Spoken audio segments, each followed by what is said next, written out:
Buenos días, nuestro grupo es Tomás Camilo Torres, Valentina Gil y Ana Sofía Cubillos. Y tenemos una pregunta para ustedes. ¿Se han preguntado cómo los jóvenes van a construir su identidad en la pospandemia? Nosotros intentaremos responder esta pregunta, pero primero que todo tenemos que definir si realmente es una pospandemia o una poscuarentena. Hemos discutido y llegado a la conclusión de que la verdadera limitación de los jóvenes para continuar con sus ritos y retornar a la antigua normalidad es la cuarentena, puesto que hace que a las personas más conscientes y las induce en una crisis debido a las limitaciones que impone.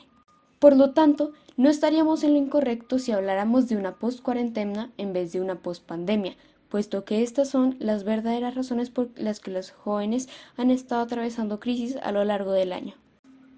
ya que realmente los jóvenes no van a ser limitados por la pandemia, o al menos van a intentar regresar a la normalidad antigua.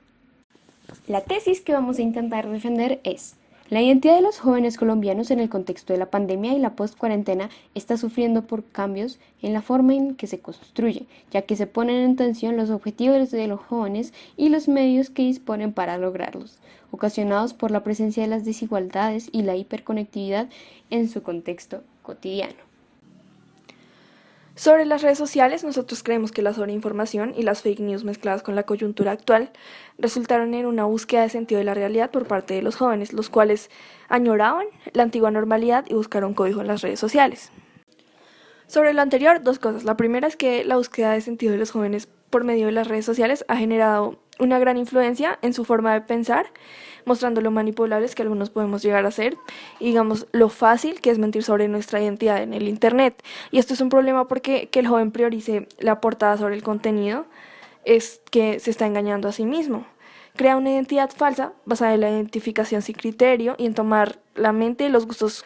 de los demás como lo que verdaderamente lo define y lo representa a él.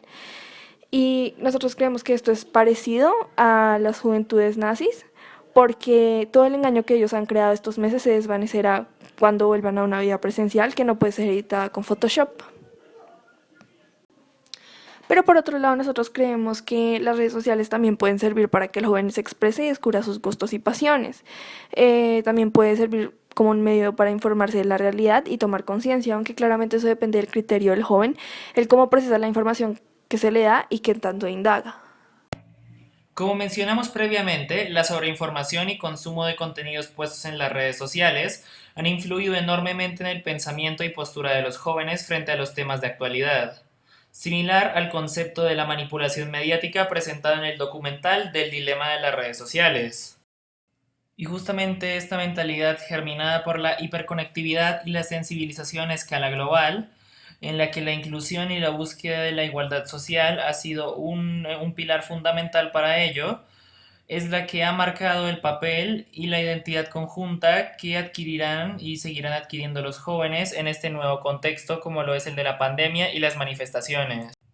Este es un factor determinante para la juventud, sobre todo en una época como la actual, en la que el darwinismo social que ha habido hace que una persona viva y tenga posibilidades muy diferentes a otra dependiendo de su posición y capacidades económicas. Reflexión que sacamos del conversatorio que hicimos tanto con los estudiantes del Salitre como con los del Rosario, que retrataban contextos muy diferentes a causa principalmente de las grandes brechas que mencionaban que nos separaban de los unos a los otros, sea tanto sociales como económicas.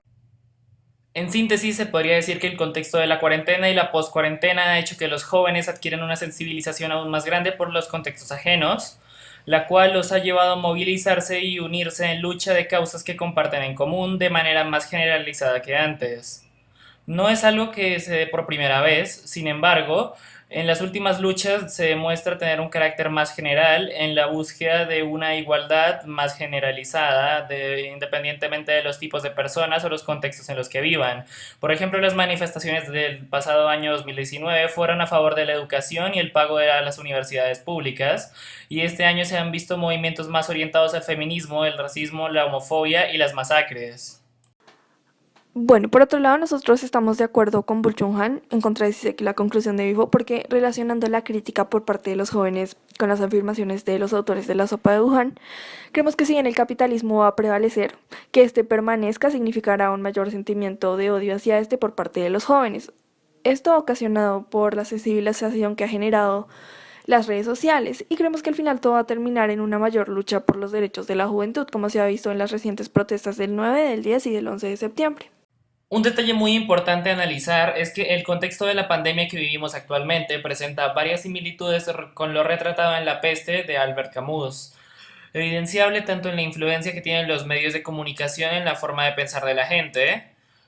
En el contexto de la peste, esto se puede ver con los anuncios falsos que retrataban que la peste había terminado o había cesado, generando que las personas tuvieran un mayor sentimiento de calma, abandonando el de miedo e incertidumbre, similar a lo que sucede en la sociedad actual de la pandemia del COVID-19, en la post-cuarentena con las fake news, las cuales han tenido a lo largo del tiempo un gran impacto en la forma de pensar de muchos jóvenes,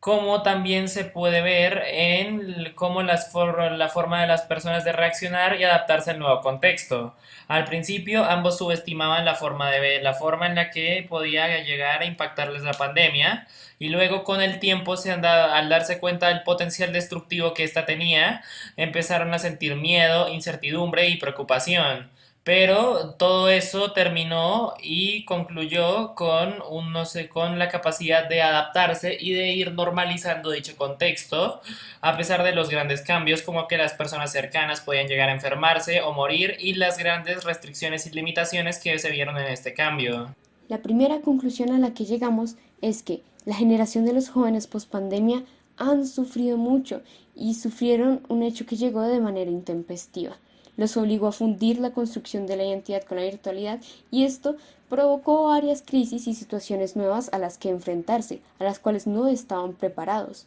Por ejemplo, las redes sociales fueron el único medio por el cual se exhibían y aún nos exhibimos. En estas podemos mostrarnos como personas totalmente distintas a las que en realidad somos, no como pasa en la presencialidad o pues no tanto, en la que no podemos ocultarnos completamente nuestras actitudes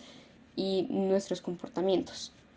Además, que encontrábamos ídolos que queríamos seguir imitar, y como decía Erickson, el joven busca pertenecer a un grupo que es aceptado por la sociedad.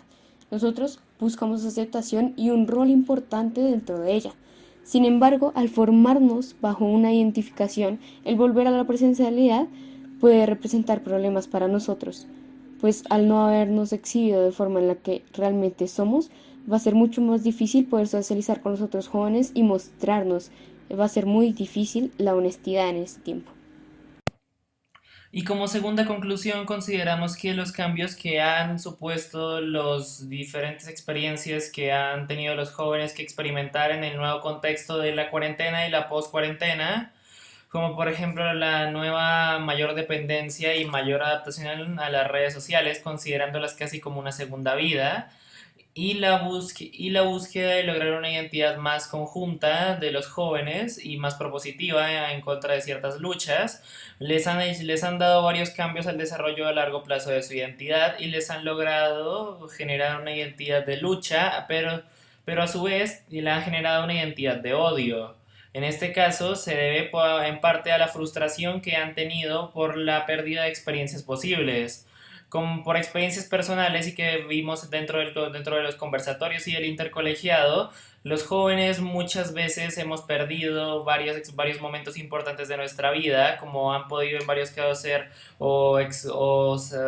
convivencias, espacios en común, o inclusive en los casos de los estudiantes de, por ejemplo, Proyectivo C, que han perdido la oportunidad de graduarse junto a las personas con las que convivieron 10 o 2, 11 o incluso 12 o más años, 13, 14, 15. Por lo que se puede ver que hay cierto resentimiento respecto a ciertas cosas, lo cual, a pesar de que se intente tratar de cubrir de cierta manera, va a dejar secuelas a largo plazo en la forma de los jóvenes de ver el mundo y de desarrollarse dentro de este.